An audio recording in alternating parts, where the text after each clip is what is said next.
Hello, welcome back to Wrestling Highlights of the Week, presented by My Two Cents Podcast, hosted by G2.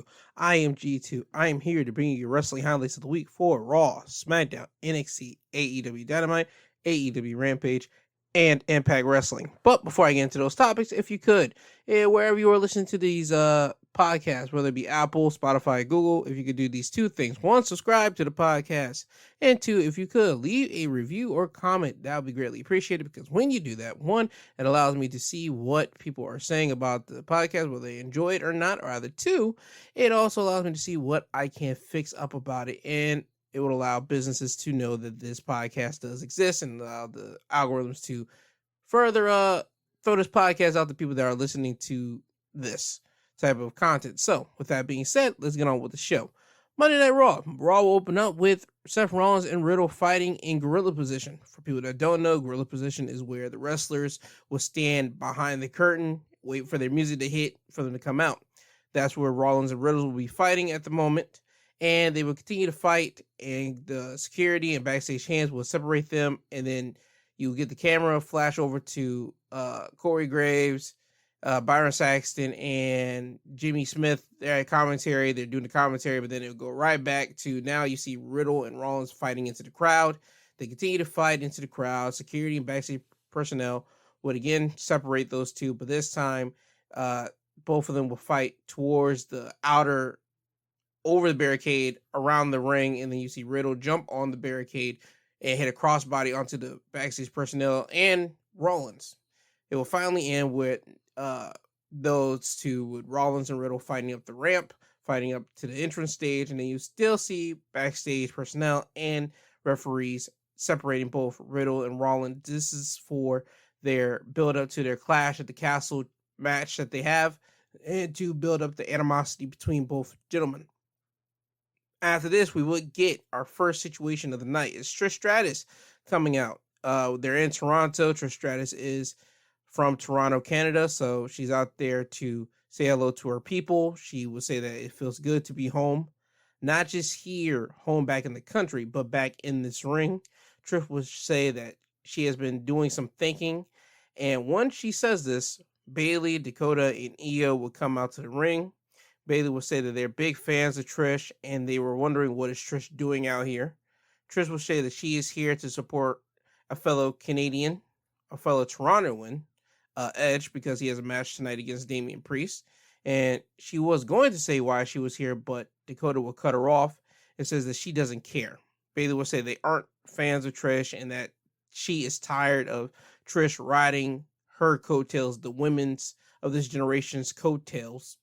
Bayley will continue to say that their time is now and Trish time is in the past. That's when the Raw Women's Champion Bianca Belair will come out and get in the ring to support Trish Stratus. Bianca would tell Bayley that she needs to show Trish some respect because Trish walked so we can run and be successful in this business. Trish will let Bayley know that she can turn unretired real quick, and that's when you see Trish take off her jacket so she looks like she's ready to fight Bayley. Bayley would take off her jacket and say, I like those odds because it's 3-on-2. Trish will say, well, it's simple math, really. It's the three of you against the Raw Women's Champion, myself, and then you will see Alexa Bliss and Asuka come walking down to the ring. So now it's 4-on-3. Bayley will say she's giving Trish a pass tonight because she is in her hometown, and that they will see those other three in Cardiff. Trish will then wish good luck to Dakota and Io as they go against Alexa and Asuka, and now they will have that match, and that, mind you, is the semifinals of the Women's Tag Team Championship Tournament. So we get that match. That happens next. Io and Dakota would win that match by pinfall when Dakota and Asuka were the legal competitors, and Dakota had Asuka in the corner ready to hit the running corner kick, but Asuka will move out of the way. Io would tag herself in and drop to the floor. Unbeknownst to Asuka, Asuka then will grab Dakota Kai and lock her in the Asuka lock, and Dakota would tap out. But again, Dakota isn't the legal person. Asuka will let go of the hold, thinking that she won, but then Io would come in the ring and pin Asuka with a crucifix pin and get the win. So Dakota Kai and Io are going into the finals of the WWE Women's Tag Team Championship Tournament. After this, we will get Dolph Ziggler going against Finn Balor, who had Rhea Ripley in his corner. Finn would win that match by pinfall thanks to some help from Rhea Ripley when Finn and Dolph will be training shots towards the end of the match and Dolph would headbutt Finn. Finn would grab the referee and hold his throat like Dolph just hit him in the throat. Dolph would look to hit Finn with a super kick, but Rhea would get on the ring apron and hit Dolph Ziggler. Finn would then grab Dolph and hit him with the 1916, which is a reverse elevated DDT, then go to the top rope and finish him off with a coup de grace, which is a double foot stomp to the chest for the win. After that, we would be getting Chad Gable and Otis coming out to the ring, and Chad would say that he's issuing an open challenge and says that he is calling out anybody that Toronto has to offer. He says that since he's been in Toronto, he has been seeing nothing but toothless individuals, and he continues to clown Toronto and, again, issues the open challenge. It says that anybody in the back that think they can handle him, come on out, and the person that answers the challenge is Kevin Owens. So we get Chad Gable going against Kevin Owens. Kevin Owens would win the match by pinfall when he would hit Gable with a pop-up powerbomb for the win. After the match, Otis would get in the ring and attack Kevin Owens from behind. Kevin Owens would then be in the corner of the turnbuckle, and Otis would run over towards him. Kevin Owens would move, and Otis would run into the ring post shoulder first. Kevin Owens would leave the ring, and he would go outside to grab Chad Gable, and he looks to hit him with a powerbomb on the apron. But Otis would clothesline Kevin Owens, throw Kevin Owens into the ring, and as Otis was about to grab Kevin Owens would hit Otis with a stunner. Chad Gable would get in the ring, and then you would see Kevin Owens kick Gable in the gut, then powerbomb Gable onto Otis. This was a feel-good win for Kevin Owens because he's in Toronto, he's in his home country of Canada, he is the country hero, so that was the whole thing for Kevin Owens with this situation right here. After this, we had Aaliyah going against Bayley. The reason why we have this match is because backstage we had Aaliyah having an interview, and then Bayley would walk up on her. Trish would defend Aaliyah, and you would see Aaliyah questioning when is Bayley going to get in the ring, and Bayley would say, well, I'll meet you in the ring tonight. So that's the reason why I have this match right now. Bayley would win the match by pinfall when she would hit Aaliyah with the Rose Plant, which is a face buster for the win. It was a solid match for Aaliyah. It was a solid match for Bayley. It wasn't one of Bayley's best matches, but remember, she's coming back from not being in the ring for a solid year, so she got to shake off a little bit of that ring rust. So Aaliyah being her first competitor, it wasn't a bad move on WWE's part. After this, we had Ciampa and The Miz going against AJ Styles and the United States champion Bobby Lashley. This match would end in a no contest when AJ would hit a springboard forearm to The Miz on the outside of the ring. AJ would hype himself up as he's standing next to a barricade, and a figure in a black hoodie would grab AJ. Now, for the past couple of weeks, we see a figure in a black hoodie. We think it's Dexter Lumis because he has been appearing in these last 2 weeks of Raw in a black hoodie, and so we think it's Dexter that's grabbing an AJ. But it isn't Dexter. It's a random guy. Security runs and grabs the guy, and they pull him away, and we see security pull this guy away. Miz will be at the far left of the barricade, and Miz will be sitting there catching his breath, and we will see a security guard standing there, and you see the security guard with a black helmet on. He stands up from his chair, turns around, looks at the barricade, takes the helmet off, and it's Dexter Lumis. Dexter would grab Miz and drag him through the crowd and basically abduct the Miz. He just kidnapped the Miz. We don't see the Miz no more after this. The ref sees this. He calls for the bell, and that's the reason why we have no contest for this. And once we go back to the ring, we see Ciampa trying to attack Bobby Lashley from behind, but Bobby would punch Ciampa. AJ would hit Ciampa with a phenomenal forearm, and then AJ would pick Ciampa up, and Bobby would spear Ciampa for this. Now, side note here, on NXT, you will find out what happened to Dexter Lumis because he does make an appearance on NXT, and I'll get to that when I talk about NXT here. I just want to let that side note be noted. After this, we will get a surprise, and I mean a truly surprise return back to WWE. It was Johnny Gargano. Johnny Gargano's music would hit, and we see Johnny Gargano come back to the ring. He is so happy to be back. Johnny would get in the ring and he would say, I told you that I'll be back. Nobody expected it coming up. Johnny would introduce himself and he would run down his NXT resume to the crowd and to the people at home that probably didn't watch NXT. He did that to refresh people to who he is. Johnny would talk about when he was gone, people will wonder when and where he would show up. He mentions that he will have those exact same questions too, as he was gone for these last 9 months. Johnny talks about when he was holding his baby, he had a revelation, and he says that tonight he's betting on himself because that's the lesson that he's going to teach his son. Johnny would announce that he's back in WWE, so that's the formal announcement. Johnny Gargano's back in WWE, and then Theory will come out, and Theory will start walking towards the ring, and you just see a shocked look on Theory's face, and he's so shocked to see Johnny back because they have some history. Johnny Gargano, Theory, Candice LeRae, and Indy Hartwell have history on NXT as The Way. Theory will get in the ring, and he says that it's been 9 months since he's seen Johnny, and they're just trying to catch up here. Theory will say that since Johnny's been gone these last 9 months, Theory has participated at WrestleMania, won the United States Championship, and he's won the Money in the Bank briefcase. Theory will say that all the things that Johnny Gargano wanted to accomplish, he's already accomplished that. Theory will say that now that he's the vet and Johnny's the rookie, because in NXT, Johnny was the vet and Theory was the rookie. So now with Johnny being on the main roster, he can be Theory's rookie and he could be carrying Theory's bags and standing behind him instead of Theory standing behind Gargano like he did in NXT. And he says that, but if Johnny doesn't want to do that, then he can just go away. Theory says, but nobody wants to see that. People love the combo of Johnny Gargano and Theory. And Theory would tell Johnny, let's do the handshake for old time's sakes. So you see Theory on one end, extend his hand out, and he's telling Johnny to hit him with it. And Johnny looks at his hands and he looks at the crowd like, you want me to do it? And he just super kicks Theory in the face. So now we have a built-in rivalry with Johnny Gargano and Theory. And I ain't gonna front with you. Nobody on the dirt sheets, nobody on the internet, nobody on Twitter, nobody knew Johnny Gargano was going to be at this Raw here. And the funny thing was, I was talking to my father as we were driving this Monday, and I talked about, man, it was reported that Shawn Michaels was supposed to be the guy to get Johnny Gargano back into WWE. Apparently, just Shawn Michaels did his job.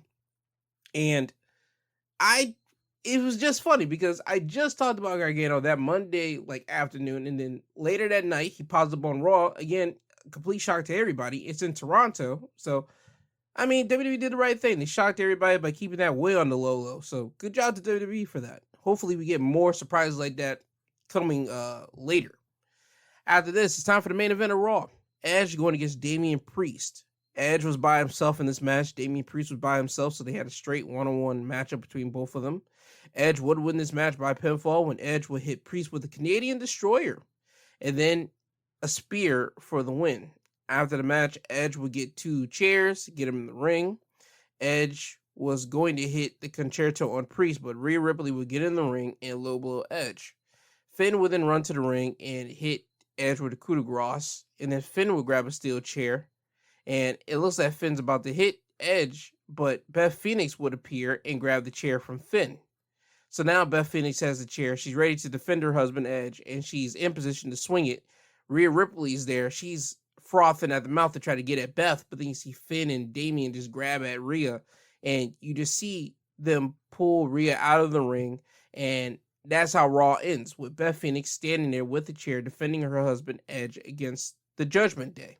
So I can see at Clash at the Castle, I can see this happening. It'll be a 6-person tag. It'll be Judgment Day, Finn, Damian, and Rhea going against the team of Beth, Edge, and Rey Mysterio. Or if not Rey, Dominic. We can substitute that. Again, another side note here. I talked to my father again, and again that Monday afternoon as we were driving, I said, man, Rhea Ripley could be wrestling men. She could be the new version of China, and nobody's ever going to replace China, but she could redo the whole thing, because when you look at the women's roster and you really examine it, the woman that is built like muscular, toned up, and fit that actually you could put beside another dude, you could say, okay, you will have no problem believing it, is Rhea Ripley. She's actually toned up, she's muscled up right, she's actually beating up on a dude, Dominic, for the past month. So it's believable for her to do the treatment of, okay, she wrestles guys now, at least in this storyline that we're doing with Judgment Day and the Mysterios. I didn't think of, okay, let's get Beth Phoenix in here.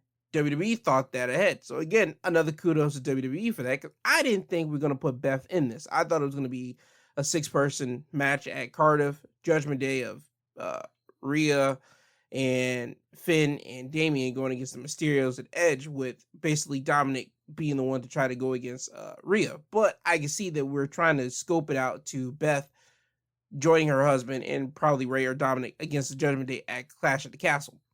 And another side note, at the end of Raw, when Raw goes off air and the live audience sees this, because it gets reported and a video does state on the internet, Edge would do a talk to the Toronto crowd, and he basically gives them a timeline. He says, in a perfect world, I will be ending my career here in Toronto. And he gives basically a timeline date, saying that next year he probably wants to hang up the boots here in Toronto because WWE comes back there in August. So he gives everybody a timeline that next year, around the time WWE comes back to Toronto, Edge will be retiring. So everybody embrace the time that you have with Edge on your TV screens. Anytime you see him on a live event, anytime you see him at a pay-per-view or television taping, give Edge all the appreciation that you can, because this is literally his last year in professional wrestling, and he's going to enjoy every moment that he can.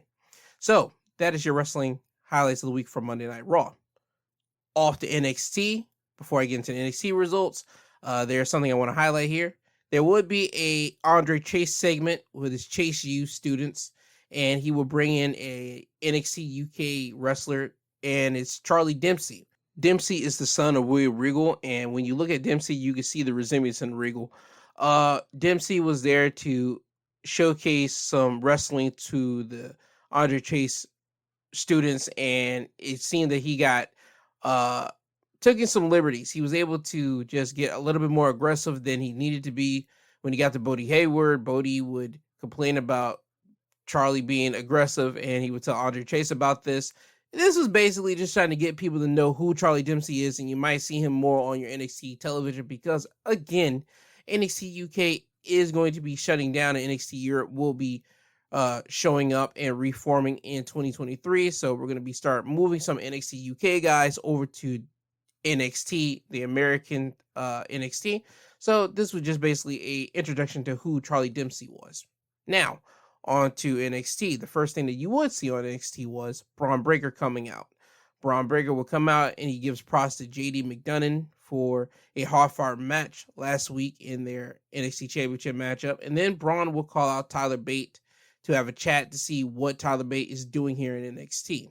Tyler Bate will come out with his UK Championship and tell Braun he's out here to challenge Braun to a unification match at Worlds Collide because he is the first and last NXT UK champion, and with NXT Europe around, he wants to go back holding that NXT championship.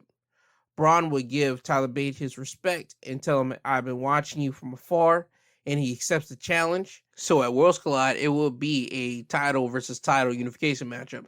The NXT UK champion, Tyler Bate, going against the NXT champion, Braun Breaker. Now we will have our first match of the night is for the NXT UK Tag Team Championships.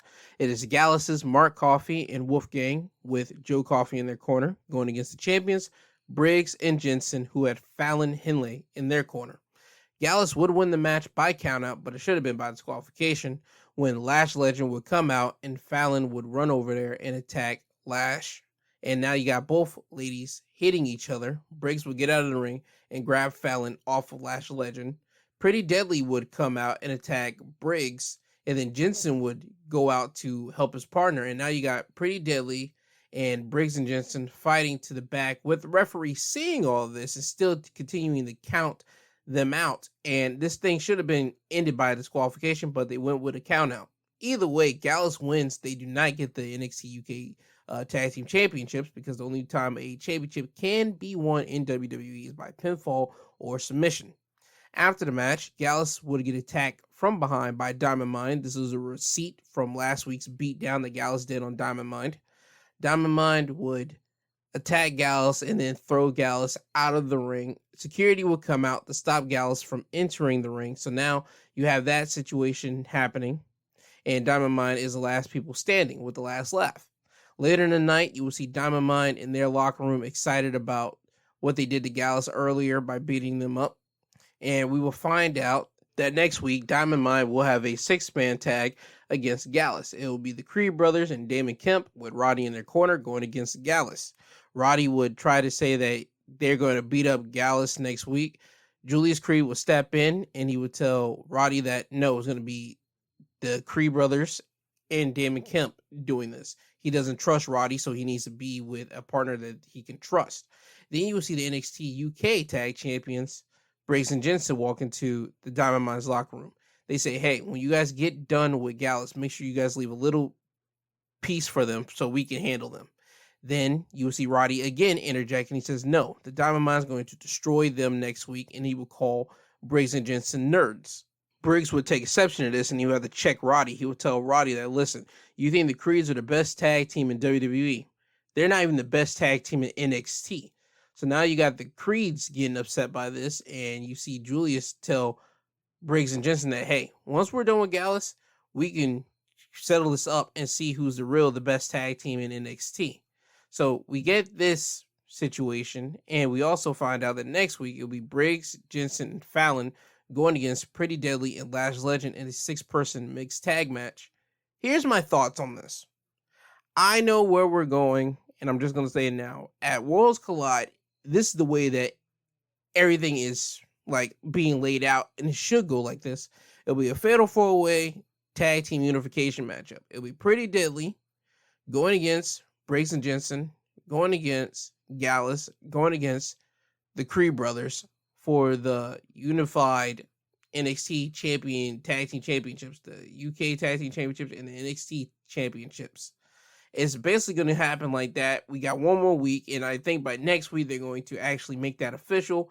They're just laying down the bricks for that this week so they can announce that next week. I think that's where they're going with this. If they decided to pivot next week and they don't have this match at Worlds Collide, I'm going to be shocked by that, to be honest, because, again, they're laying the foundations for it.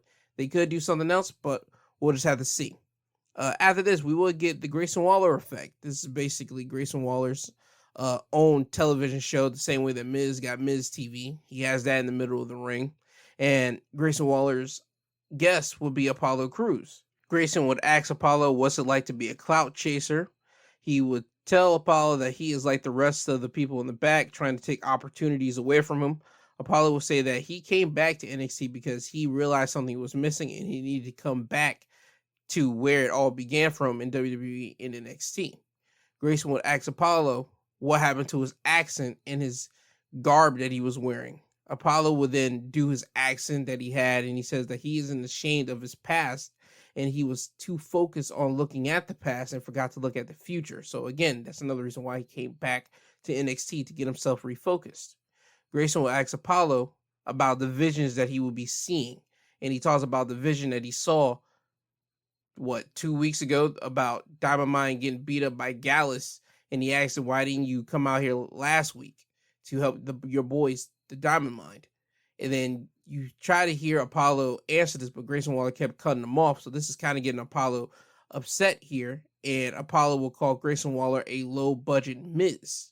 Waller would ask Apollo what he's going to say to his kids when they ask why Dad couldn't cut it on Mondays and Fridays and he's back to working on Tuesdays. Apollo will say that he's going to tell his kids that he was a champion on Monday and on Fridays, and he will be a champion on Tuesdays. And then Apollo would hit Grayson in the face, laying Grayson out. And it was announced that next week on NXT, it will be Grayson Waller going against Apollo Crews. After this, we will have Javier Barnell going against Cameron Grimes. And before the match even began, you would see Cameron Grimes making his entrance. He would get on the ring apron, and he would look at the NXT perch, and he would see Schism standing right there. Schism is Joe Gacy and the Grizzly Young Veterans, which now known as the Dyad, standing there. And they'll be watching Cameron Grimes' match from the perch. Cameron Grimes would win the match by pinfall when he would hit the cave-in on Barnell for the win. And then after the match, Grimes would look back at the perch and see Schism just standing there. So this is still building into, is Cameron Grimes going to join Schism, or is he going to just constantly stay away from them? After this, we will have our NXT debut of Blair Davenport going against Indy Hartwell. Blair would win the match by pinfall when Blair would hit a Falcon Arrow brainbuster maneuver on Indy for the win. After the match, Blair would grab Indy's arm and hit a Komagoye, which is basically a knee to the face, on Indy and then kick Indy out of the ring. Blair would get a mic and say that she is the number one contender for the NXT UK Women's Championship, but since she's in NXT, the NXT Women's Championship will do just fine. Mandy Rose will come out and say that Blair is standing in her ring and in her world. And in Mandy's world, everyone follows Mandy. She will say that she is the most dominant women's champion in all NXT and tells Blair to put some respect on her name. And that's when the NXT UK Women's Champion will come out. Miko Satomura would come out and get into the ring and tell Mandy that she is wrong. Miko is the most dominant women's champion in NXT. And then you will see Mandy issue a championship unification match at Worlds Collide. Miko would accept the challenge, but Blair would interject and reiterate that she is the number one contender and she can't be left out in this. So Miko would then say, we're going to make it a triple threat. So that will be official. So at Worlds Collide, we get a women's championship unification matchup. It is Miko Satomura going against Mandy Rose, going against Blair Davenport for the unified NXT Women's Championship. After this, we come back for commercial, and Indy is still sitting on the ring apron, and she has a mic in her hand. Indy says that this is what rock bottom feels like. Indy will say that for the past 4 months, she has looked in the mirror, and she has realized that she is the problem. She can't find success here, and Indy would constantly just like sulk in misery and just complain, and the fans would start erupting with cheers, and you don't know why until you see Dexter Lumis appear from underneath the ring on the opposite side of the ring, and he's staring at Indy. Indy would hear the cheers, and she would stop, and then she would turn her head and see Dexter on the opposite side of the ring.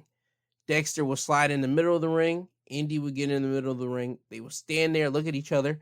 They would embrace each other with a hug, and then they would kiss. The fans are now losing it. They're clapping it up. They're cheering for this. Dexter and Indy will leave the ring together. Everybody's happy because this is one big old long storyline that got cut 4 months ago when Dexter got released from WWE, and now he's back here. They would get to the front of the building, and Indy is now holding a piece of paper that has a caricature of her on it. Dexter would put her down, and he would step out of the building, and there you see cars, and they're cop cars surrounding the building with their flashlights. Well, not with their flashlight, their lights on their cars flashing. Dexter will look at Indy as he's getting handcuffed, and you see Dexter get dragged away, and you see Indy just holding the paper, and she reads the paper, and on the paper it says goodbye for now and I love you forever. So this is closing the chapter on the Indy Hartwell and Dexter Lumis storyline of their love, and I'm not mad at that because you know why?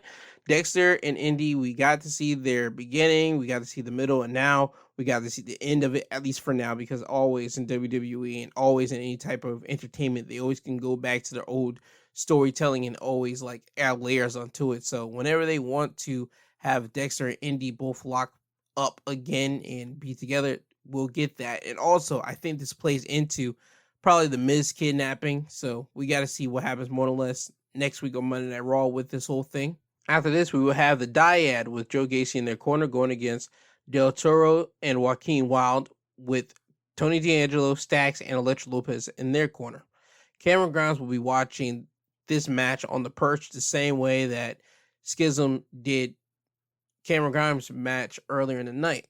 The Dyad would win the match by pinfall when they would hit their tag finish, which is an assisted codebreaker on Wilde for the win. After the match, you will see Schism looking at Grimes on the perch, and on the outside of the ring, we will see Tony D'Angelo just chastising Toro and Wilde.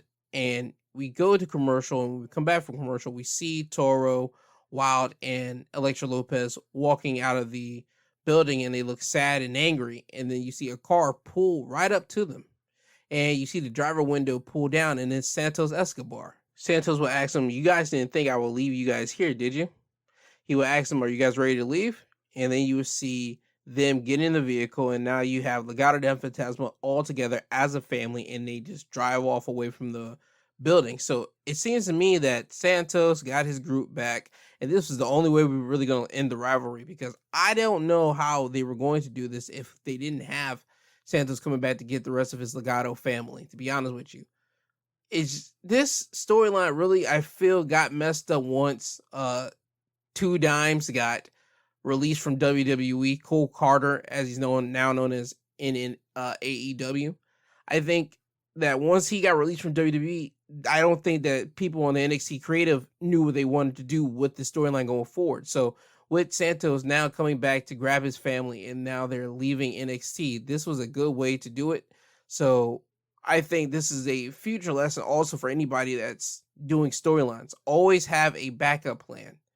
Always, because storylines could always change, and this one definitely changed. So this was a real pivotal thing, at least in my eyes. Always have a backup plan for if something doesn't go the way that you wanted to in a storyline. After this, we will have Tyler Bate going against Von Wagner, who had Robert Stone in his corner.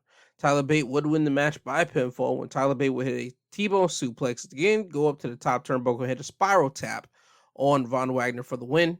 This was a nice back and forth between Von Wagner and Tyler Bate. Von Wagner got to show off his dominating power to the UK champion Tyler Bate, not just show that he's chump. He actually can compete with Tyler Bate here, but Tyler Bate was the UK champion. We're trying to build up Tyler Bate and Braun Breaker's matchup at Worlds Collide next week, so this was the reason why Tyler Bate got the win over Von Wagner.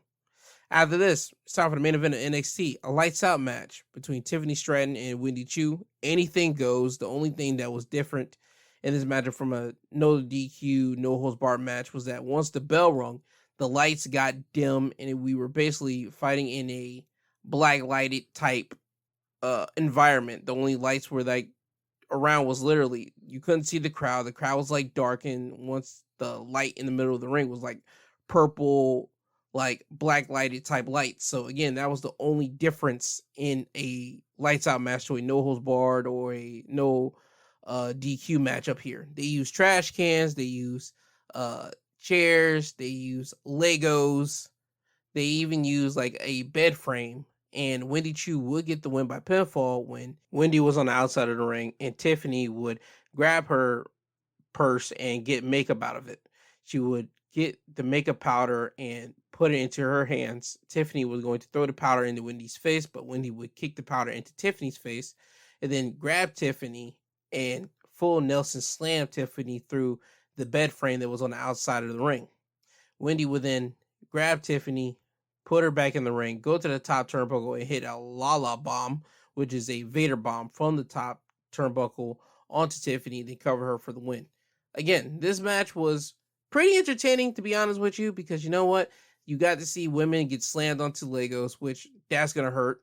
You got to see them use trash can lids and also a tennis racket. I forgot to mention that. You got to see them do just different things that's out of the ordinary that you don't see much on WWE television. So it was real entertaining, and it also was two women. You usually get to see this type of stuff from the men, but the women in WWE were actually able to get to pull this type of stuff off, and Tiffany and Wendy were actually able to execute the assignment that was needed for them for this lights out matchup. So hopefully this ends their feud between both ladies, and congratulations to both of them for putting on a excellent main event for this NXT show. And that is your NXT wrestling highlights of the week. Now off to AEW Dynamite. Dynamite will open up with Chris Jericho coming out to the ring. Chris Jericho will call out Daniel Garcia because Daniel Garcia last week put his hands on Jericho after Jericho came down to beat up on Bryan Danielson after Daniel Garcia and Bryan Danielson had a classic match on Dynamite. Daniel Garcia will come down to the ring. Chris would tell Daniel that he went through a big match with Bryan last week and he had a great match. And Chris would mention that Daniel put his hands on him. Chris would say all will be forgiven only if Daniel Garcia apologized. Daniel Garcia would tell Chris Jericho that he knew how important that match with Bryan was last week for him. Bryan Danielson is a hero to Daniel Garcia, and that is the best match in Dynamite history, bar none. And he says that he would dream about having that match, and he wants kids everywhere to see that match and be inspired by that match. Daniel Garcia would tell Jericho that when Bryan Danielson stuck his hand out for Daniel Garcia to shake it, Chris Jericho ruined that moment for him. Chris Jericho would tell Daniel that there will be plenty of moments like that in his career, and that Daniel Garcia is a sports entertainer above everything else. And Chris would try to peer pressure Daniel Garcia to say that he is a sports entertainer. Chris would shout it out to Daniel over and over to say that he's a sports entertainer. And then Bryan Danielson would come down to the ring and tell Daniel Garcia that he agrees with the people. And he's talking about the fans because the fans are chanting that Daniel Garcia is a pro wrestler. Now you have Bryan Danielson out here telling Daniel Garcia he's a pro wrestler. Now you have Chris Jericho shouting at Daniel Garcia to say that he's a sports entertainer. Daniel Garcia will say that this is out of hand. This is enough. He has his mentor right here in Chris Jericho and his idol right here, Bryan Danielson, in this ring. And Chris wants to put him on the spot, and Daniel Garcia won't do it. Daniel Garcia would turn to leave out of the ring, but Chris Jericho would grab Daniel Garcia by the arm. Daniel would push Jericho off, making Jericho fall straight on his butt. And you have the shocked look of Jericho looking at Daniel Garcia. The fans are cheering at this, and you have Daniel Garcia looking at Bryan Danielson and Chris Jericho. Then you see Daniel Garcia leave the ring and walk back through the good guy tunnel, because he came out through the bad guy tunnel and now he goes through the good guy tunnel.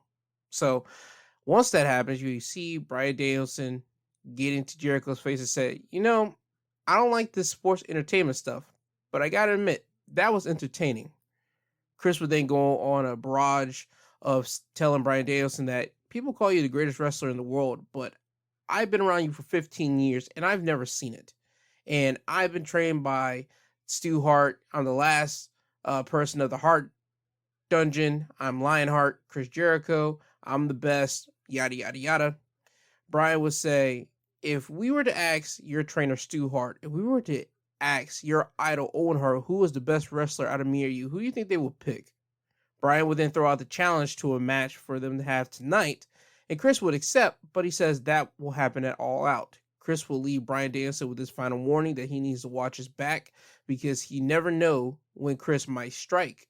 And Jake Hager will slide into the ring and clothesline Bryan Danielson from behind, and then hit him with an Oklahoma slam, leaving Bryan Danielson laid out, and Chris Jericho and Jake Hager standing above him. So we have our match with Chris Jericho and Bryan Danielson going, and is being announced at All Out. After this, we will get our first match of the night. Dax Harwood going against Jay Lethal. Jay Lethal would win this match by pinfall when Dax would roll up Jay, but Jay will reverse it by grabbing Dax tight and hold on to the tights as he got the pin and win. This was a real hard striking match between both of these guys. Both Jay and Dax will leave with red chest because they will be chopping each other so much in this matchup. They both will try to pay homage to their heroes. Dax will try to put the sharpshooter on Jay, while Jay will try to put the figure four on Dax. I mean, this is a real good match for any type of beginner if you're learning professional wrestling, to watch this match and learn from these two guys that are real seasoned wrestlers here. After the match, you would see Sanjay Dutt come down and tell Dax that, yes, you guys have a trios match between Jay Lethal and two mystery partners, because I never told you that it was going to be me and Satnam Singh teaming with Jay. So Sanjay would point to the screen to show that it's going to be the Motor City Machine Guns teaming up with Jay Lethal to go against FTR and Wardlow at All Out in a trios match. And personally, I'm happy for this, because this still keeps the relationship between AEW and Impact alive. I mean, the last time a Impact guy was on AEW television was literally the Good Brothers, and the Good Brothers have a connection because they are close to the Bucks, and the Bucks and Kenny Omega, they have like positioning, like legitimate office positioning with All Elite. So for them to come over to AEW last year, that was great, but we haven't seen any Impact talent come over to AEW. It's always been AEW talent go over to Impact with Christian, Kazarian, Kenny Omega last year, and plenty other like talent that I'm probably forgetting right now. And it's just great to see Impact stars go over to AEW. So hopefully you guys will get to experience the Motor City Machine Guns. If you haven't seen them, I would suggest you go to YouTube, type in Motor City Machine Guns, and watch a couple of their matches. I guarantee you will at least be intrigued by their tag team style. After this, we would go backstage, and there'll be Thunder Rosa standing next to Tony Schiavone, and she would announce that she cannot compete at All Out because she is injured. And at All Out, there'll be a fatal four-way match to determine the interim AEW Women's Champion. In the match, it will be Britt Baker, Hikaru Shida, Jamie Hayter, and Toni Storm. After this, we would get the father versus son match. Colton Gunn with Austin Gunn in his corner, going against Billy Gunn with the Acclaimed in his corner. Colton Gunn would win the match by pinfall when the ref would look on the outside of the ring, and the Acclaimed would get attacked by Austin and Stokely Hathaway. Colton Gunn would take this time to then low blow Billy Gunn and then hit him with the Colt 45 for the win. After the match, Stokely Hathaway would get in the ring, and he would hand both Austin and Colton his business card, and this time they would take it. The previous times, Billy Gunn took the business card the first time, and then the second time, Stokely tried to give him the business card. They just walked away from Stokely. This time, they actually take it, so apparently they are part of Stokely's ever-growing faction. Then you see Colton and Austin look at their father, Billy, on the mat, and they would just stomp on him some more until Keith Lee and Swerve Strickland, the AEW Tag Champions, will come to the ring to make the save. Austin, Colton, and Stokely will leave the ring through the crowd, and then later in the night, there'll be a backstage segment where Keith and Swerve would challenge the Acclaim to a match at All Out for the AEW World Tag Team Championships, and the Acclaim would accept. So we have another match added onto the All Out card. After this, we would get Britt Baker with Jamie Hayter and Rebel in her corner going against Kylan King, and Britt Baker would win the match by submission when she would lock in Lockjaw, and King would have to tap out. After the match, Britt would get on the mic and say that it's a shame what happened to Thunder Rosa, and makes mention that during her reign, she wrestled her entire championship reign with a broken wrist because that's what champions do. So she's poking fun at Thunder Rosa. We don't know what happened to her. It was not announced what type of injury she got. So again, Britt Baker's constantly just poking at Thunder Rosa at this moment. Britt would then turn her attention to Toni Storm and say that Toni can finally have a match that people actually care about because Britt Baker's in it. Toni Storm would then come down to the ring, but she would get jumped from behind by Jamie Hayter and Rebel. Jamie would then throw Toni into the ring, and then Jamie and Britt would stomp on Toni until Hikaru Shida would run into the ring with her kendo stick to make the save, and then you see Jamie Hayter and Britt Baker leave the ring. Again, this is building up for the Fatal 4-Way match that we're now getting at All Out for the interim AEW Women's Championship. Again, this is the interim. Thunder Rosa is still the AEW Women's Champion. She's just injured, so she's going to be taking some time off to recruit from this injury that she does have, while the interim champion will be determined at All Out, and then more than likely we will get a unification matchup when the time comes when Thunder Rosa is back to normal. After this, we will get the AEW World Championship unification match. It's CM Punk going against Jon Moxley, and Moxley would win the match by pinfall, and I ain't going to front, this was real surprising to me because Moxley and Punk had a solid 7-minute match, and the turning point of the match would be when Punk would hit a roundhouse kick on Moxley, and then Punk will go down, and then he will hold the foot that he was in the stance to throw the kick with, and then he would hold that foot and scream in agony as Moxley would then see this, grab Punk, put him in some type of submission, foot submission. Punk wouldn't give up, and then you see Moxley start elbowing Punk to the chest, and then you see Moxley hit him with 2 Death Riders for the win. And Moxley would win. Everybody in the crowd would be so shocked. The camera shots would see crowd members just being shocked about how fast this match was, because this match was built up for this week and for last week and all the month, the past 2 months while CM Punk was gone with an injury, when the whole idea whenever Punk and Moxley had their match for the unification for the AEW World Championship, oh my God, this is going to be a big, epic 20-minute matchup. But no, it was literally like 7 minutes of a match, and it was really quick. I mean, everybody was shocked. I was shocked, but Moxley is still your champion. As a matter of fact, he is the world champion now. No more interim. He is the world champion for AEW. After the match, you will see medical personnel and Ace Steel come down to the ring to look at Punk. Again, Ace Steel is one of CM Punk's trainers that helped him get into the business, and also one of the guys that are CM Punk's best friends as well, and he also works for AEW as a backstage like agent. He would come down to the ring with medical personnel, and they will look at Punk to make sure he's okay, and they will help Punk get out of the ring and head to the back. And there was one moment as they were helping Punk out of the ring and they're like middle of the ramp, you would see Punk look back at the crowd, and as the crowd is cheering on and everything else, you just see Punk looking like sad because he lost. This is his first match coming back since injury, and he happened to lose the championship. So we'll have to see what type of story they build on with that. And Moxley proved to Punk that he's better than Punk. He isn't this weakling that you called last week on Dynamite. He is a strong guy. He's been the guy since you've been out. He's the guy to take the mantle from you. So we'll have to see what can happen between Punk and Moxley. What's going to happen with Punk as he's going to be away, or how long is he going to be going away? Is he going away? Nobody knows. We'll have to find out. But the only thing that we do know is Jon Moxley is your world champion. After this, we would get Ricky Starks coming out for an in-ring promo. Ricky Starks will come out and say that he's been pissed off about what's happened to him for the past couple of weeks with Team Taz dissolving to Powerhouse Hobbs turning on him. Ricky would mention that the veterans in the back will be telling him that this is show business, not friend business, and Ricky thought that he was the exception to that rule, but apparently he's not. Ricky would say that when he first met Powerhouse Hobbs, he was wearing a bedazzled t-shirt being a security guard for Britt Baker in the background, but whenever Ricky got with Powerhouse Hobbs, Ricky would have the spotlight placed on not just himself, but on Powerhouse Hobbs. Ricky would say that those two were like brothers. That was his best friend, and that for Hobbs to clothesline him, it hurt him.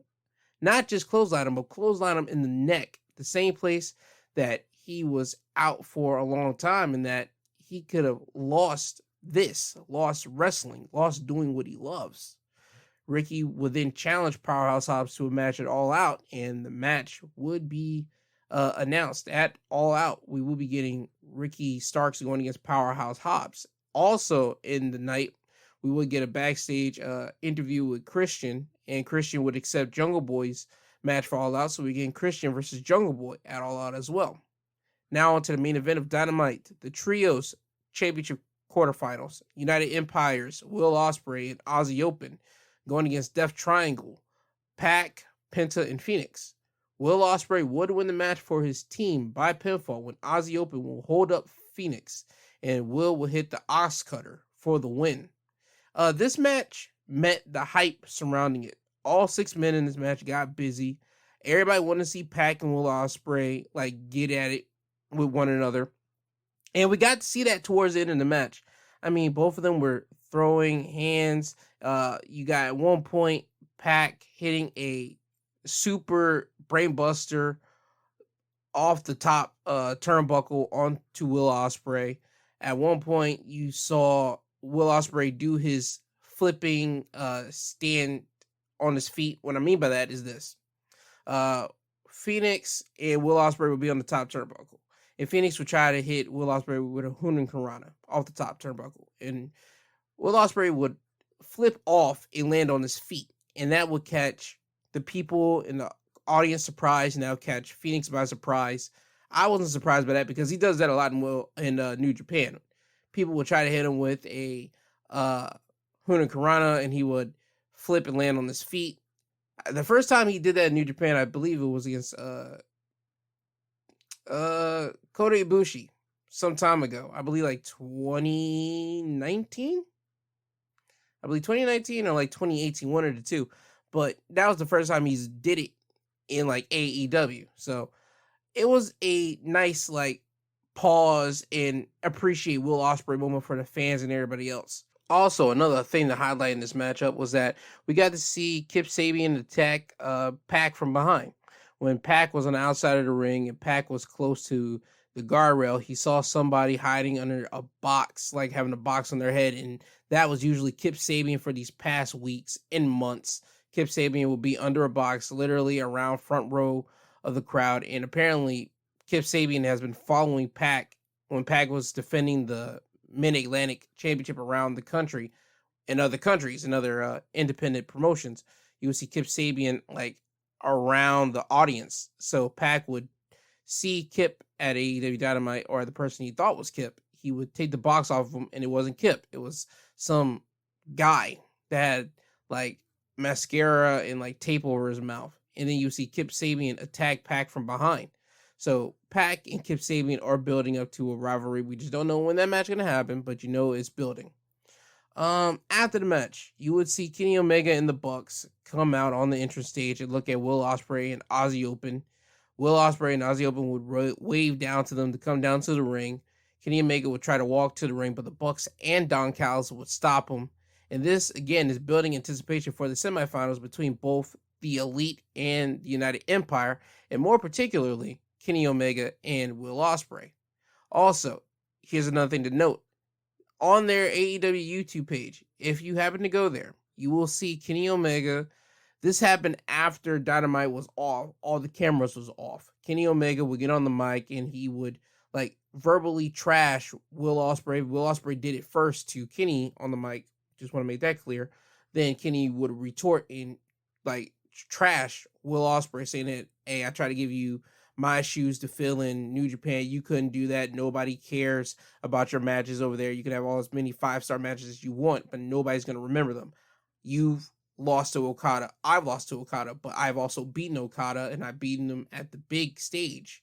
You haven't. I mean, just Kenny just going at Will Ospreay and every sensitive thing that Will Ospreay holds dear to him. Like Will Ospreay main eventing in the G1, but he did it in front of 3,000 people, while Kenny Omega did it in a packed arena. Will Ospreay not being able to beat Okada. Kenny Omega being able to beat Okada. I mean, just Kenny just going after the soft spots of Will Ospreay, to the point that Will Ospreay wants to get at Kenny Omega, but you see Ozzy Open, like, again, grabbing Will Ospreay and, like, holding him back to make sure that he doesn't get at Kenny. So, again, this is all building up for the anticipation for the semifinals of the Trios Championship Tournament between the Elite and the United Empire. If you haven't seen it, go to YouTube, watch it, and you will see what type of hype they're trying to build up for that semifinals matchup. And that is your AEW Dynamite Wrestling Highlights of the Week. Now on to Impact Wrestling. Impact Wrestling will open up with an Impact Knockouts Tag Team Championship match. Mia Yim and the Knockouts champion, Jordan Grace, going against the Knockouts Tag Team champions, Vex, which are Chelsea Green and Deonna Purrazzo. Vex would win the match by pinfall when Chelsea would grab Jordan by the neck and pull her down on the second rope. And then you'll see both Chelsea and Deonna hit their tag finish, which is a modified snap suplex on Jordan Grace, and Deonna Purrazzo will cover Jordan for the win.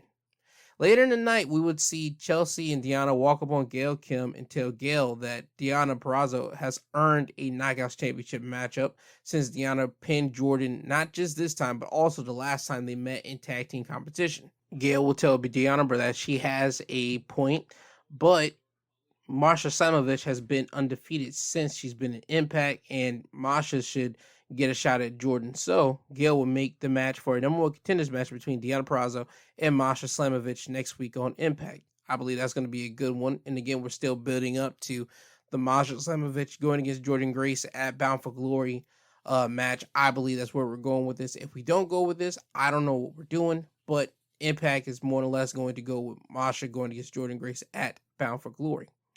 After this, we had Mike Bennett with Maria Kanellis in this corner going against Carl Anderson. The stipulation for this was that if Carl Anderson would win, Maria Kanellis would be banned from the tag team title match between the Good Brothers and the Kingdom whenever that title match happens. Carl Anderson would win that match by pinfall when Maria would get on the ring apron and distract the referee. Matt Taven would come down to the ring and kick Carl Anderson in the head. This would lead to Doc Gallows then coming down to the ring, grabbing Matt Taven and chokeslamming him on the ring apron. Mike Bennett would roll up Carl Anderson, but Carl Anderson would kick out at 2. Mike would then charge at Carl. Carl would duck and then hit him with the gun stun, or better known as the RKO, on Mike Bennett for the win. After the match, the Good Brothers would then go backstage and meet up with Scott D'Amore, and Scott will let them know that next week they will be defending the Impact Tag titles against Bennett and Taven. So that match happens next week. After this, we will have another match of Jason Hotch going against Bhupinder Gujjar. And Brian Myers, the digital media champion, was on commentary for this match. Bhupinder would win the match by pinfall when he would hit the Gargoyle Spear on Hotch. Again, the Gargoyle Spear is a second turnbuckle spear for the win. After the match, Brian Myers would get in the ring and tell Bhupinder that he knows he wants another shot at the Digital Media Championship, but Myers is so busy he doesn't know when he will be able to defend that championship. Myers would say, "How about now?" And then he hits Bhupinder in the head with the microphone. Myers would beat down on Bhupinder, then hit him with an impaler DDT. That's basically an elevated DDT. And Myers would tell the referee to make the count. This was not an official match. The referee never rang the bell, so the ref would tell Myers he can't do it because this isn't an official match. Myers would poke at the chest of the referee several times to the point that the referee would get aggravated at Myers and then push Myers. Myers then would turn his attention back to Bhupinder and then run towards Bhupinder, who's in a corner, but Bhupinder would kick Myers in the face, then hit Myers with the gargoyle spear. Bhupinder now will cover Myers, and the referee, being upset, would make the fast count to 3. No bell was ever rang. Bhupinder would get up and then hold the Digital Media Championship in the air. He would look at it, and then he would leave the ring with it. We would go backstage later in the night, and you see the referee talk to Bhupinder and say that, "Hey, that wasn't a sanctioned match, so I need you to give me back the Digital Media Championship." Bhupinder would tell the referee that if Brian Myers wants this championship, he will have to come and fight me for it. So, Bhupinder now has the Digital Media Championship in his possession, but he is not the actual champion. After this, we would get Vincent versus Josh Alexander. Josh Alexander would win the match by pinfall when Josh would hit the C4 spike on Vincent for the win. After the match, Eddie Edwards would come out and congratulate Josh on the win, and he would tell Josh that their match at Bound for Glory has been chosen, but that doesn't mean they have to go against each other as enemies. Eddie Edwards is out here trying to persuade Josh to join him and Honor No More as they go against the Machine, Impact Wrestling, just all the corruption behind the scenes that Honor No More feels that's happening. Eddie Edwards would get in the ring and continue to try to persuade Josh, but Heath would sneak in and hit Eddie with the wake-up call. And again, Heath is out here to try to take out every member of Honor No More because they beat down on Rhino a couple months ago. So this has been his mission ever since then. So he finally got to Eddie, and more or less, we're probably going to get Eddie versus Heath somewhere down the line before we get to Eddie Edwards going against Josh Alexander at Bound for Glory. After this, we will get Alicia Edwards going against Jessica, who had Rosemary in her corner. This is Jessica's first time wrestling on Impact. Jessica is the alternate ego of Havoc.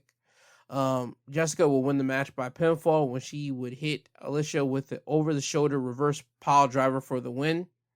I mean, it was a good match. I mean, no more needs to be said about it. To be honest with you, this was basically just a match to showcase what this new persona of Havoc can do. After this, it's time for the main event of Impact. 6-man tag match. Violence by Design going against Time Machine, who consists of Kushida, Chris Sabin, and Alex Shelley. Time Machine would win the match when Alex Shelley would superkick Diener, and then Chris Sabin would get Diener on his shoulders, and Kushida would hit the Pele kick on Diener's head, and then Chris would hit the Cradle Shock for the win. This, again, is to showcase what the Motor City Machine Guns can do as a team or even as a trio, since they are going to be teaming up with Jay Lethal at All Out. And again, this is for anybody that watched the Dynamite the night before. They probably went over to Impact just to see who these guys were. This was just to give them a glimpse of what they could expect into that match with Jay Lethal and the Motor City Machine Guns going to get FTR and Warlord. This was just to give everybody a taste of what the Motor City Machine Guns can do. So, again, this match served its purpose. So, with that, that was your Impact Wrestling highlights of the week. Now on to SmackDown. First thing to note that next week on SmackDown, we'll be finding out the fate of Ronda Rousey. Will she still be reinstated into WWE? Will she be suspended? And if so, suspended for how long? We will get the in-ring debut of Karrion Kross. And we will be celebrating Roman Reigns' 2 years as champion. Now, with that out of the way, let's get on with the show. SmackDown will open up with a one-on-one contest between Ricochet and Happy Corbin. Ricochet would win the match by pinfall when he would hit the shooting star press on Corbin for the win. After the match, the camera would stay on Corbin as he's sitting on the bottom of the turnbuckle as he's holding himself, and you would hear Pat McAfee on commentary just run down Corbin, calling him a bum. Basically, we are thinking that we're seeing the downfall of Corbin. Yes, last year around this exact same time, he was, in Pat McAfee's word, bum ass Corbin, basically being a bum, down on his luck, couldn't win or couldn't get no money for anything. If you remember Corbin with his hair growing out of his face and his hair, it just looked completely atrocious for Corbin as the character. And we might be seeing Corbin going back this way because right now he's on a losing streak. Last week or 2 weeks ago, he lost to Ricochet, and this time he loses Ricochet again. So we might be seeing Corbin on the downward spiral here.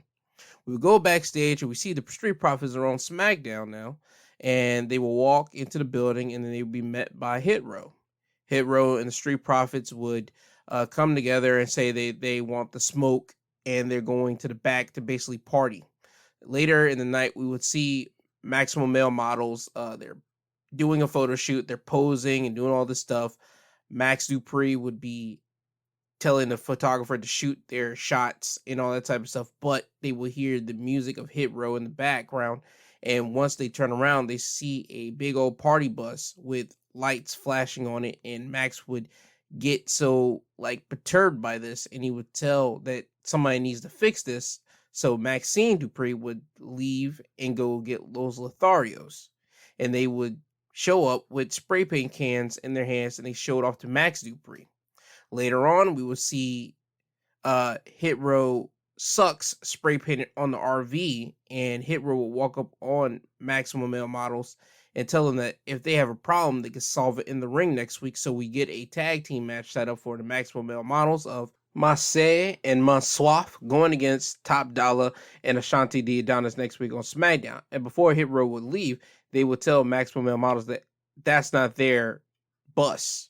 So Hit Row will leave, and then you see the bus door open, and it's the Street Profits coming out, and you see the Maximum Male Models leave, and Street Profits just stand there looking upset. So we could see the Street Profits coming back to SmackDown next week to interfere in the tag match of Hit Row going against the Maximum Male Models. We will go to a video package of Drew McIntyre. We will get 2 of them in the night. This is basically to showcase the career of Drew McIntyre, and the first video package will be of his early career, from when his childhood to him being signed by WWE, then to him getting released, and talking about what led him to being released by WWE. And after the first video would be showed, you would see Karrion Kross and Scarlett, and Karrion Kross would tell Drew that he needs to cherish in these moments, and he needs to watch out, because at any moment Karrion can come behind Drew and smash him in the back of his head with a forearm.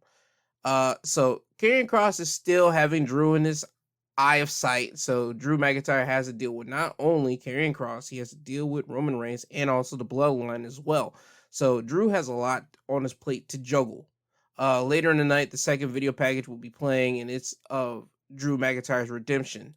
Drew McIntyre will be talking about what he learned as he was away from the WWE, to him getting re-signed back to the WWE, to him winning the WWE Championship, to him now facing Roman Reigns next week at Clash at the Castle.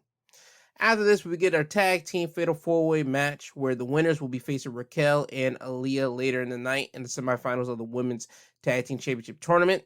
Originally, it was supposed to be Toxic Attraction going against Raquel and Aaliyah, but Gigi Dolan did get injured, and we were notified of that on Monday Night Raw. So this match is basically to see who's going to take Toxic Attraction's place. So it will be Sonya Deville and Natalya going against Doudrop and Nikki ASH, going against Xia Li and Shotzi, going against Dana Brooke and Tamina. Sonya Deville and Natalya would win the match by pinfall when Dana Brooke and Nikki were on the top turnbuckle, and Dana was setting up for a superplex. And Sonya Deville would get on the ring apron and tag herself in. Dana Brooke would superplex Nikki to the outside of the ring, where everybody else was standing on the outside except for Sonya Deville. Sonya Deville would grab Nikki, throw her into the ring, and then cover her for the win. So later in the night, we would get Sonya Deville and Natalya going against Raquel and Aaliyah. After this, we would get Sheamus and the Brawling Brutes, Rich Holland and Butch, coming out to the ring.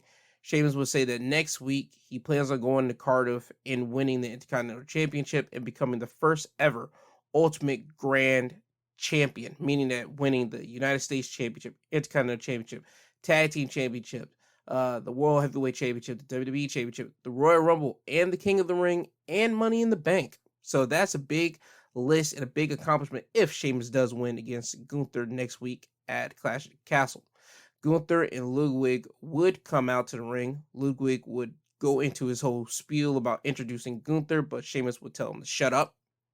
Sheamus would look at Gunther and tell him that he has a problem with him calling himself the ring general, and Sheamus would list off the people that he has beaten in the past, which includes Randy Orton, Drew McIntyre, John Cena, Roman Reigns, and Triple H.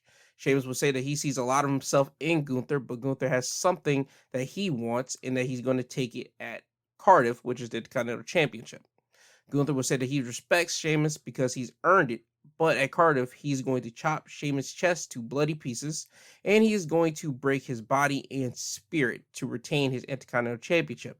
This will lead to Gunther and Sheamus just coming face to face and just staring at each other, while Butch attacks Ludwig. Now you got this brawl happening. Ludwig will get the better of Butch and throw him out of the ring. Then you see Ridge going and attack Ludwig. Now those two brawl to the outside of the ring, and as all this is happening, you still have Gunther and Sheamus still looking at each other eye to eye, and they have not taken their eyes off of each other. They haven't even looked at the brawl that's going around them. They just straight up just those two locked eyes in on each other.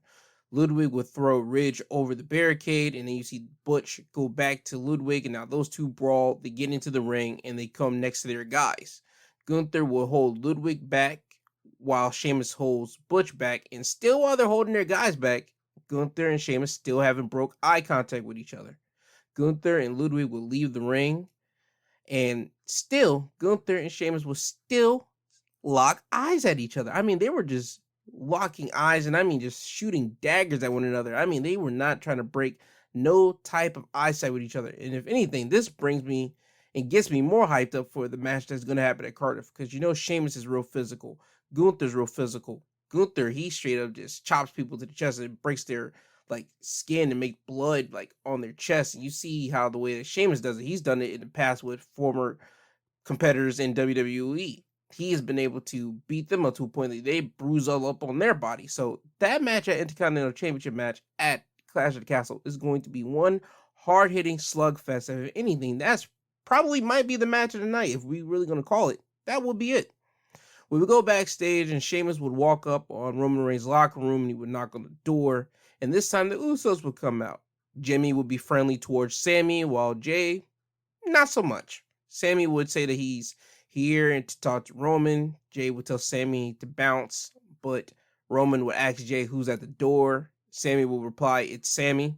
Roman would tell Sammy to come in. Sammy would come into Roman's locker room, and he would take a seat and talk to Roman about what happened last week. Roman would thank Sammy for having his back last week because he didn't have the Usos there, and for taking a Claymore for him, because that's something that family would do. Now you see Sammy with a big old smiling face because Roman has included Sammy as family. Roman will ask a favor of Sammy. He wants Sammy to distract Drew McIntyre tonight. Sammy said he could do that because he's the master strategist, and also he has a match with Drew later tonight anyway. Sammy would say this could be a together thing, like a bloodline thing. We can all do this together. Roman would say, "Nah, I'm declining that because I will be a distraction to you. This is all about you tonight. You're in the main event." Sammy would feel gratitude towards Roman and leave with a smile on his face. Later in the night, we would see Sammy in the back getting himself together, getting himself hyped up, and the Usos will walk up on Sammy. Sammy would be friendly with Jimmy, and Jay, again, will be hostile towards Sammy, and Sammy will ask, "I don't understand why you got so much hostility towards me." I talked to Roman about it, and that's when Jay gets more upset, and we get the reason why he's upset at Sammy. Jay would tell Sammy that he saw him talking to Roman about him last week, and that he tells Sammy that he needs to handle his business with Drew and to never talk to his family about him again. And he would constantly tell Sammy to handle his business with Drew until the point that Jimmy has to pull Jay and start walking away from the Sami Zayn. So we would get Sammy versus Drew later in the main event. After this, we would get the semifinals of the Women Tag Team Championship Tournament.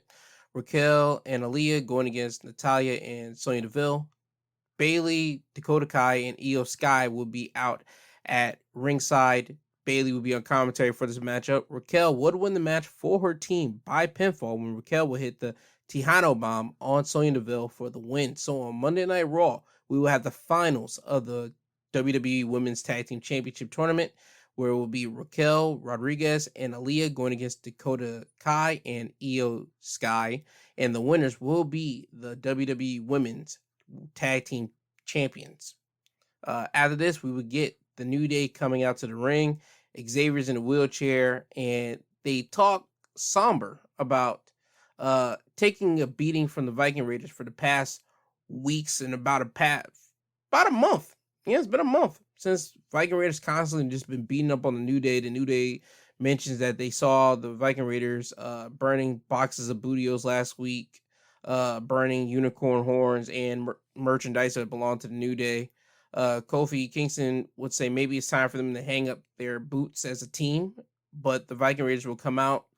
And they said that last week they gave the New Day a Warrior send-off, and they see the New Day out here now, and they shouldn't be here. They should have just left, but they are out here groveling, and that's disgraceful. So the Vikings would get in the ring, and Kofi would try to stop them from going after Xavier since he's in a wheelchair, and they don't go after Xavier. They put all their focus on Kofi, and this would allow Xavier to get out of his wheelchair and unveil that he has kendo sticks in his boot. And Xavier would pass one of the kendo sticks to Kofi, and the New Day would go to town on the Vikings, start beating the devil out of the Viking Raiders with those kendo sticks. The Viking Raiders will have to retreat out of the ring, and it would be announced that next week on SmackDown, the Viking Raiders will go against the New Day in a Vikings rules match, which means basically anything goes, no holds barred. But I have a feeling that the Vikings will have some like Viking equipment around the ring. I don't know what type of equipment it will be, but for it to be called a Vikings rules match, you could kind of guess it's going to have some stuff that relate to Vikings. Now it's time for the main event of SmackDown. Drew McIntyre going against Sami Zayn. Drew would win the match by pinfall when Drew would claymore Sammy for the win. We did try to get some interference from the Usos during the match, but again, that didn't help at all. After the match, Roman would come out and attack Drew from behind. Roman would look to throw Drew into the ring post, but Drew would turn it around and throw Roman into the ring post. The Usos would run in and attack Drew, but again, Drew would be able to overpower the Usos, and he would be able to beat down on the Usos until Roman would hit Drew with a spear. Then the Usos would get out of the ring, grab steel chairs, get into the ring, and they would just start going to town on the back of Drew to the point that Drew would have welts on his back from the chair shots that the Usos gave him. The Usos would then throw Drew to the outside of the ring, throw him over the commentary table, then into the barricade. They will hold up Drew so Sammy can hit him with the haluva kick, and then they would get steel steps and then ram him into the chest of Drew McIntyre. The Usos would then grab Drew, throw him into the ring, and now Roman would grab Drew by the face and tell him that he is at the top of the mountain and that Drew can have it whenever Roman says he can and when he's through with it. And right now it's not Drew's time. Roman would then grab Drew and then lock in the guillotine choke and apply more pressure onto the choke until Drew passes out. And then that's whenever Drew would pass out and Roman would let go of Drew. Roman would tell the Usos to put Drew's body in the middle of the ring. Roman would then grab a chair, unfold it, and place it onto the chest of Drew McIntyre and sit on the chair. The Usos would place Roman's championships on him, and then Roman would hold the championships, look into the camera, and say that the whole industry runs through me, and he dares anybody to try to take these away from him. So that's how SmackDown ends, with Roman and the Bloodline standing on top as Drew McIntyre is laying underneath them. And that's your SmackDown Wrestling Highlights of the Week. Now, on to AEW Dynamite. First match of the night is the quarterfinals of the Trios Championship Tournament.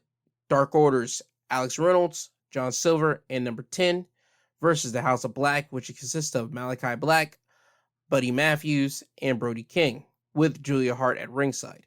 Dark Order would win the match by pinfall thanks to a distraction from Miro. When Malachi Black had the heel hook locked in on 10, and Buddy and Brody would make sure that John and Alex don't break it up, Miro's music would hit, and this would lead to Buddy and Brody leaving the ring to go after Miro. Miro would beat up both Buddy and Brody to the point that Malachi will look at Miro as he's on the ring apron. Well, not the ring apron, the ramp. and this would allow Alex Reynolds to roll up Malachi Black for the win. So Dark Order advances, and they will be facing the Best Friends next week in the semifinals of the Trios Championship Tournament on Rampage. After the match, Buddy and Brody would attack Miro from behind and throw him in the ring. Now you have House of Black circling around Miro. Miro starts getting up, and Malachi Black just hits Miro with a spinning heel kick. And then Miro goes down. House of Black will then stomp out Miro until Sting and Darby Allin come to the ring to make the save, and that's when House of Black will leave. So we're building up for Sting, Darby, and Miro to go against the House of Black. After this, we go backstage where Hook is with the interviewer, and the interviewer will ask Hook about the comments 2.0 said last week. Hook will say that he doesn't care and just walks away. When Hook walks away, literally 5 seconds later, 2.0 walks up to the interviewer and asks the interviewer where's Hook is, and she tells him he's literally standing right over there, and 2.0 just completely disregards her comment, and they talk about and they reiterate that they want to take the FTW title off of Hook. So again, we're building up for either Angelo or Matt Menard to take FTW title off of Hook in the future. Maybe. I'm not saying take off the title off Hook and put it on them, but they're going to try to challenge for the FTW Championship. After this, we have the TNT Championship Open Challenge. Ryan Nemeth going against Wardlow. Jay Lethal, Sanjay Dutt, Satnam Singh, and Chris Sabin will be on the entrance stage watching the match. This match was extremely short. Wardlow would win the match by pinfall when he would hit 4 power bombs on Ryan Nemeth for the win. After this, we will have Powerhouse Hobbs going against Ashton Day. It's just a guy that they use from the local area. Hobbs would win the match by pinfall when you hit the spine buster for the win. During the match, he would constantly taunt Ricky Starks by beating up on Ashton Day and like yelling out, "Go get Ricky, go get Ricky." After the match, we would see the factory backstage, and they are holding Ricky Starks in a chair, and Ricky Starks has blood coming out of his mouth. QT will tell Hobbs that he's a man of his word, and he doesn't have to worry about Ricky at all out. QT would then punch Ricky in the mouth with his watch, and then leave as Ricky Starks is laying on the floor. So we might not be getting Hobbs versus Ricky Starks. We have to see next week on Dynamite. I think they were going to conclude it then on Dynamite and actually give us a legitimate, are we going to get Ricky versus Hobbs at All Out? Because right now it doesn't seem that way. We just got to see. After this, we get Jade Cargill backstage with the baddies, which are Layla Gray and Kiera Hogan. Jade was about to be interviewed and ask a question, but Layla Gray would step in and try to answer the question. Jade would get angry at this, and Jade would tell Layla, "What have you done since you got here?" Jade would tell Kiera to take the trash out, and the trash is referring to Layla Gray. So Kiera and Layla leave. Jade would tell the interviewer that she can leave too, and Jade would look into the camera and tell Athena that All Out, she can get these hands. Athena would appear and then hit Jade, and now you got backstage officials coming in to separate both of the ladies, and it does become official at All Out. It will be for the TBS Championship, Jade versus Athena. After this, we will have Sammy, Guevara, and Ty with Angelo in their corner going against Ruby Soho and Ortiz in a mixed tag team match. Sammy and Ty would win the match thanks to some help from Anna Jay. When Ortiz would be tagged in and he would be running over to maul Sammy in the corner, and the referee would try to get Ortiz off of Sammy, Anna Jay would run down to the ring, grab Ruby Soho, throw her into the steel steps, and Ortiz would then turn around to see where Ruby is, and he doesn't see her and he looks confused. This would allow Sammy to hit a springboard cutter for the win. Now it's time for the main event. For the Ring of Honor Championship match, it is Claudio Castagnoli with Wheeler Yuta in his corner, going against Dustin Rhodes, who had Arn Anderson and Brock Anderson in his corner. Claudio Castagnoli would win the match by pinfall when Claudio would pop Dustin up in the air and then hit him with an uppercut for the win. And that is your results for AEW Rampage. Now, before I get you guys out of here, I just want to highlight something that was mentioned this week. This week, Eddie Kingston, it was found out that Eddie Kingston was suspended by AEW a couple weeks ago after he had a legitimate confrontation with Sammy Guevara backstage. And it was noted that Kingston's suspension is already over, so we might be seeing Kingston pop up on AEW Dynamite next week or Rampage next week, and we still might be getting Eddie Kingston versus Sammy Guevara. And what happened was that at the Quake at the Lake event where Moxley went against Chris Jericho in the backstage area, Eddie Kingston got into it with Sammy because Sammy said that Eddie Kingston was fat, and apparently Kingston didn't like that. So Kingston would go over to Sammy and he would hit Sammy, and I don't know if they got into a brawl or not. This is all speculative. This is all coming from Dave Meltzer. He's a guy that has friends in the wrestling business, actually friends with certain wrestlers, and he's just knowing of certain things. Certain things he's privy to, certain things he's not. So take this with what you will. Kingston did confirm that he did get suspended, and he did issue a apology. He said, "You know the truth. I wouldn't lie. I was wrong for being unprofessional. That is a blind fact. He did what he did, and the public can judge that, but I know for a fact I was wrong." So Eddie Kingston did apologize for being unprofessional with Sammy Guevara in the back. And as I said before, wrestling is pre-scripted. We all know that it's already predetermined type of stuff, but as I've said before in past episodes, wrestlers go through a lot of pain. Wrestlers actually do take a lot of abuse on the body. Wrestling is not just like a la type of situation. No, these guys and gals do get hurt. They do have to deal with each other on a professional basis every single day when they see each other at their shows and indie events in the case of AEW wrestlers, because AEW wrestlers can work indie bookings like independent shows. So again, these wrestlers have to deal with a lot of things. They have to deal with their own mental. They have to deal with their body aching and hurting because, again, that ring is not just of trampoline stuff and not of like soft cushion. No, that is wood underneath that ring, but it has a little bit of padding underneath it, but it's literally just wood. So they're slamming their bodies onto wood with a little bit of padding. These wrestlers have to deal with each other, and that's already taken a toll on them mentally. And some of the wrestlers already have some stuff with themselves. They have baggage. Everybody has baggage, so this does not make them exceptional from the rule. So I want people to understand that wrestlers are going to make mistakes. They're human beings, and they're going to grow from this. If anything, Eddie Kingston is a human being. This showed it right here. He did something that he knew he wasn't supposed to do. He apologized for it. He manned up. He took the punishment. That's what it is. And I want people to stop getting at Sammy Guevara too, because a lot of people got at Sammy Guevara this week on Twitter because of that, because they heard about the confrontation and all that, and people started getting at Sammy. Yo, listen, Sammy is still a kid in the eyes of the world. He's 20-something years old. He doesn't know much like that. Let's just call a spade a spade. He's probably about my age, and I'm 26. And I don't know much like that. I know a little bit about everything so I can speak on certain topics, but if you really get to the grassroots about a lot of things with me, I probably might not know everything as much as a 40-year-old or even a 35-year-old or even a 50, 60. That's all about what growing up is supposed to do. So Sammy Guevara made a mistake by saying what he said about Kingston.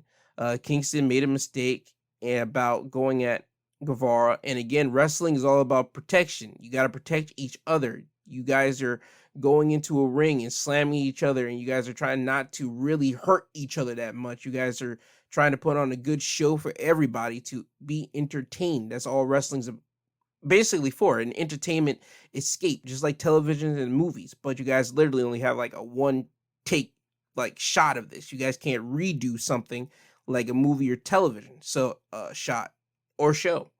So, fans, quit getting at Sammy Guevara. Let him grow up. Let him make his mistakes. Let him get snake bit from time to time, because he's going to make more mistakes down the line, and he's going to have to grow from that himself. And don't be too hard on Sammy. And appreciate guys like Kingston for issuing an apology. He's a guy that's just a guy. He has his own problems. He never hide away from that. He never lied about it. He has his own problems, but he's a man. He's a man that admits it. He's a man that will apologize. He will go about his day, and that's about it. So that's just an altercation there between those two. And again, please allow these performers, these wrestlers, to go about their day, everyday business. Don't try to harass them online or harass them in person. Don't do that, because that's not cool. Just let these people be themselves, okay? Now, with all that being said, I want you guys to have a great Saturday. I do love you all. I have a Sunday episode coming up tomorrow. You guys know the drill. If you guys want to reach me, you know where my social media links are. They are always in the episode description. And I also do have the suicide hotline. Please don't think you have nobody to talk to if you're in a downward spiral, if you're in a bad situation. Call that hotline, please, because I want you guys to live on this earth. I want you guys to see another day. Trust me, you guys are a bright shining light to somebody. Believe me, somebody can't wait to see you or talk to you tomorrow or that minute or that day. Trust me, somebody wants you to live. So please do not take your life. Call the suicide hotline, and please just try to continue about living your day. Okay, now with that, have a great Saturday. Please don't be a dick to nobody. Please continue to just be that person that everybody knows who you can be. Please be a better person than what you were before. And with all that being said, this has been Wrestling Highlights of the Week, presented by My Two Cents Podcast, hosted by G2. He is I and I am him. I will see you guys tomorrow if you listen to the Sunday podcast, and if not, you'll hear from me next Saturday. And with all that being said, Kanye, could you please take these people home? I'm tired, you tired, Jesus wept.